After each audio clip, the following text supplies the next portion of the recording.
नमस्कार दोस्तों। आज मैं आपके लिए लाया हूँ ऐसी डरावनी कहानी जो कि सच्ची घटना पे आधारित है। ये कहानी मुझे मेरी माँ ने सुनाई थी। मेरी माँ एक छोटे से शहर में रहती हैं और ऐसा माना जाता है कि उस गांव में कुछ बुरी शक्तियाँ भी वास करती हैं। ऐसे ही एक बुरी आत्मा से सामना हुआ मेरे नाना जी का।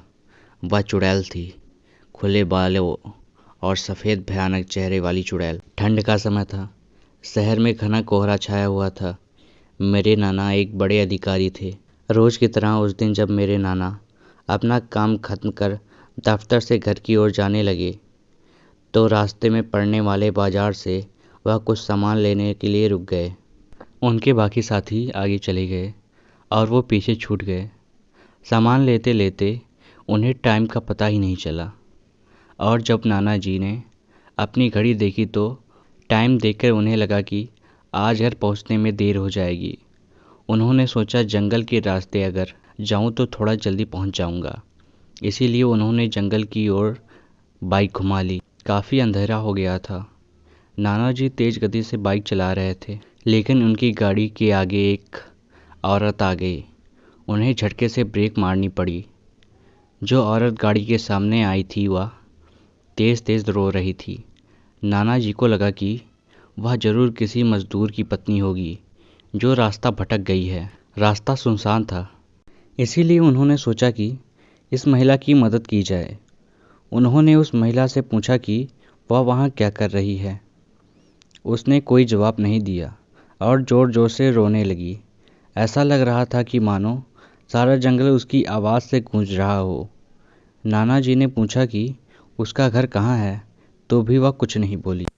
तभी नाना जी ने बोला कि तुम मेरे साथ मेरे घर चलो, सुबह तुम्हें तुम्हारे घर छोड़ दूंगा। वह नाना जी के साथ चलने के लिए तैयार हो गई और गाड़ी के पीछे वाली सीट पर बैठ गई। रीति रिवाज के कारण उसने अपने सिर पर घूंघट डाल रखा था, जिसकी वजह से उसका चेहरा छिपा हुआ था। गाड़ी पर सब नाना जी का इंतज़ार कर रहे थे। जैसे ही गाड़ी की आवाज़ आई, सब भागकर इकट्ठा हो गए। जब उस महिला के बारे में घर में पूछा गया तो नाना जी ने सारी कहानी बताई। नाना जी ने कहा आज खाना यही बना देगी, लेकिन मेरी माँ को उस महिला पर शक हो गया। उन्हें लगा कि यह चोर है जो घर का सामान चुराकर भाग जाएगी। माँ ने उसे रसोई में जाकर खाना बनाने को कहा। वह बिना कोई जवाब दिए वहाँ से चली गई। रसोई में से अजीब सी आवाज़ आ रही थी। रसोई में सारा सामान रखवाकर मेरी माँ ने उससे कहा कि सब भूखे हैं, इसीलिए जल्दी खाना बना दे। उसे रसोई में भेज तो दिया, लेकिन माँ का मन अभी भी शांत नहीं हुआ। 10 मिनट बाद माँ रसोई में पहुंची तो देखा अभी वह थैली से मछलियाँ निकाल रही थी। यह देखकर माँ को गुस्सा आ गया। उन्होंने उसे बोला कि अभी तक तुमने खाना बनाना शुरू नहीं किया, कब बनेगा और हम कब खाएंगे। उस महिला का चेहरा अभी भी ढका हुआ था, इसीलिए किसी ने उसका चेहरा नहीं देखा था। माँ उसका चेहरा देखने की कोशिश कर रही थी, लेकिन उन्हें उसकी एक झलक भी ना दिखाई दी। माँ ने कहा कोई ज़रूरत हो तो बुला लेना, लेकिन फिर भी वह कुछ नहीं बोली। उन्हें लगा कि शायद अनजान लोगों से डर रही होगी। माँ रसोई में से चली गई, लेकिन जब 10 मिनट बाद वह फिर वापस आई तो रसोई का दृश्य देखकर माँ डर गई। उनके पैर जैसे वहीं जम गए।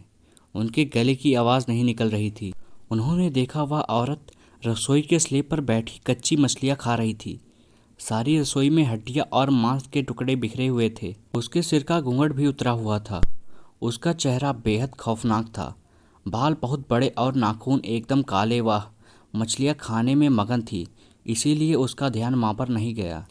माँ भी चिल्लाई नहीं कि वह और ज़्यादा खतरनाक ना हो जाए। माँ ने एक थाल उठाया और वह चूल्हे से जलता हुआ कोयला उठाकर उसके तरफ दौड़ी। कोयला उस चुड़ैल पर फेंक दिया। आग की जलन की वजह से वह डायन तेज तेज आवाज़ निकालने लगी। उसकी आवाज़ सुनकर सारा गांव इकट्ठा हो गया। उसे आग दिखाकर घर से बाहर निकाला गया। उसकी आवाज़ इतनी तेज़ थी कि आसपास के लोगों का भी बाहर जमावड़ा लग गया। वह डायन लोगों की भीड़ को हटाते हुए जंगल की तरफ दौड़ी। सारे लोग डर के मारे काँप रहे थे और मेरी माँ की हिम्मत की दाद देनी पड़ेगी कि अगर उन्होंने सही समय पर कोयला उठाकर डायन के ऊपर ना डाला होता तो आज जाने क्या होता। तो दोस्तों हम फिर मिलेंगे ऐसी ही खौफनाक सच्ची कहानी के साथ।